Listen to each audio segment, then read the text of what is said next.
महात्मा गौतम बुद्ध की कहानी एक साधारण राजकुमार से महान आध्यात्मिक गुरु बनने की प्रेरणादायी यात्रा है, जिसने दुनिया को शांति और अहिंसा का संदेश दिया। राजकुमार सिद्धार्थ का जन्म। कहानी की शुरुआत लगभग 563 ईस्वी पूर्व से होती है, जब कपिलवस्तु के राजा शुद्धोधन और रानी माया के घर एक पुत्र का जन्म होता है। उसका नाम सिद्धार्थ रखा गया, जिसका अर्थ है वह जो उद्देश्य प्राप्त करता है।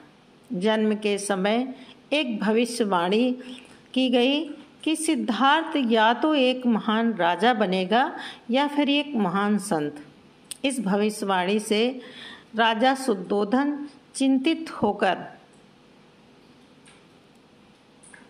सिद्धार्थ को हर प्रकार के दुख और पीड़ा से दूर रखने का निर्णय लिया, ताकि वह कभी संन्यास की ओर ना जाए। सिद्धार्थ का महल में जीवन। सिद्धार्थ को महल में सुख सुविधाओं से भरे वातावरण में पाला गया। उनके चारों ओर केवल सुख सुविधाएं थीं और उन्होंने कभी जीवन के कठिनाइयों को नहीं देखा। राजा ने सिद्धार्थ की शादी यशोधरा नामक एक सुंदर राजकुमारी से कर दी और उनके एक पुत्र भी हुआ, जिसका नाम राहुल रखा गया। सिद्धार्थ का जीवन महल में बहुत सुखद था, लेकिन उनके मन में हमेशा एक असंतोष और सवाल उठा करता था कि क्या यही जीवन का उद्देश्य है। 4 दृश्य। 29 वर्ष की आयु में सिद्धार्थ ने पहली बार महल के बाहर जाने का निर्णय लिया। जब वे बाहर निकले तो उन्हें 4 दृश्यों ने गहराई से प्रभावित किया। नंबर 1, एक वृद्ध व्यक्ति। उन्होंने पहली बार वृद्धावस्था को देखा और समझा कि हर व्यक्ति को एक दिन वृद्ध होना पड़ता है। नंबर 2, एक बीमार व्यक्ति। उन्होंने देखा कि लोग बीमार होते हैं और बीमारियां हर किसी के जीवन का हिस्सा होती हैं। नंबर 3, एक मृत व्यक्ति। उन्होंने एक शव देखा और महसूस किया कि मृत्यु तो अटल है और कोई भी इससे बच नहीं सकता। नंबर 4, एक सन्यासी। उन्होंने एक सन्यासी को देखा जिसने दुनिया के सारे सुखों को त्याग कर दिया था, सारे सुखों का त्याग कर दिया था और शांति की खोज में था। इन 4 दृश्यों ने सिद्धार्थ के मन में गहरे सवाल उठाए और उन्होंने सोचा कि जीवन का असली अर्थ क्या है। सुख दुख से परे जीवन का उद्देश्य क्या है। संन्यास की यात्रा। इन विचारों ने सिद्धार्थ को अपने राजसी जीवन को त्यागने के लिए प्रेरित किया। उन्होंने अपनी पत्नी और पुत्र को छोड़कर संन्यास का मार्ग अपनाया और सत्य की खोज में निकल पड़े। वे वर्षों तक गुरुओं के पास गए, कठोर तपस्या की और आत्मशुद्धि के अनेक प्रयास किए, लेकिन उन्हें वह ज्ञान प्राप्त नहीं हुआ जिसकी वे तलाश कर रहे थे। ज्ञान की प्राप्ति। आखिरकार उर्वेला वर्तमान बोध गया विहार में एक पीपल के वृक्ष के नीचे ध्यान करते हुए सिद्धार्थ को बोध ज्ञान की प्राप्त हुई।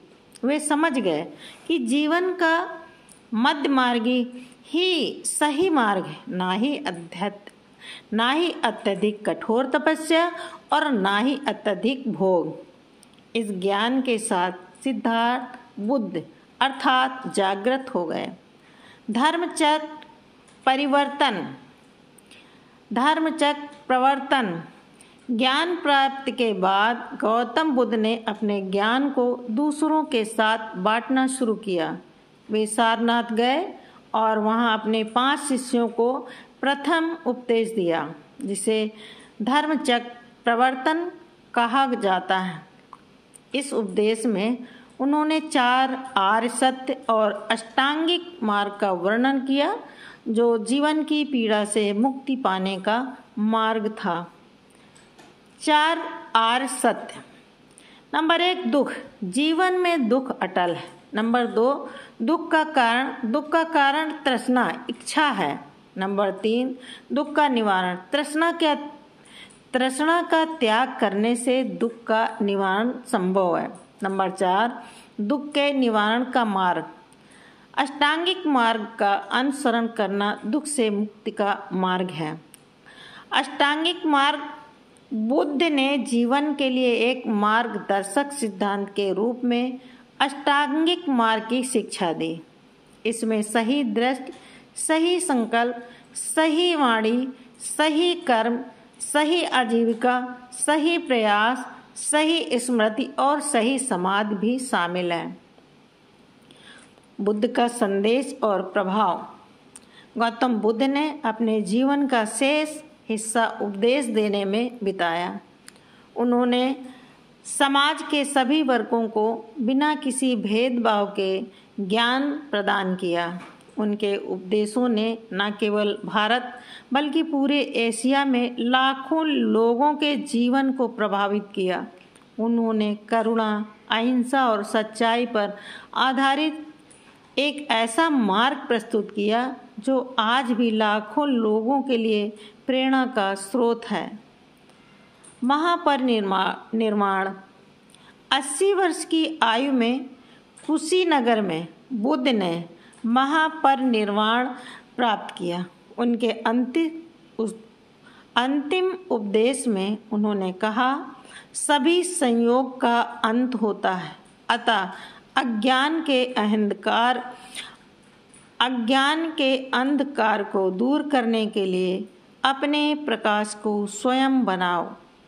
महात्मा बुद्ध की कहानी हमें सिखाती है कि सच्ची शांति और सुख की प्राप्ति बाहरी वस्तुओं में नहीं बल्कि आत्मज्ञान और आंतरिक शांति में है।